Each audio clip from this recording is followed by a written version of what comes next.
কষ্ট করলে কেষ্ট মিলে। এই দুপুরে রোদের মধ্যে হাইটা হাইটা রেল লাইন দিয়ে আসলাম, সামনে নজরে পড়লো সুন্দর একটা ভিউ, অনেক সুন্দর একটা জায়গা। কি সুন্দর একটা জায়গা, হ্যাঁ, মানে লেকের মতো লাগতেছে,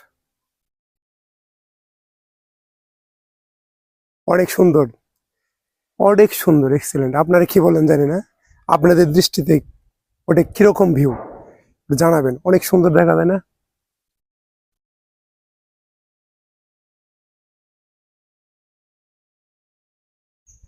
কি বলেন? কি সুন্দর একটা ভিউ, হ্যাঁ, অনেক ভালো লাগতেছে। এটা ধরো।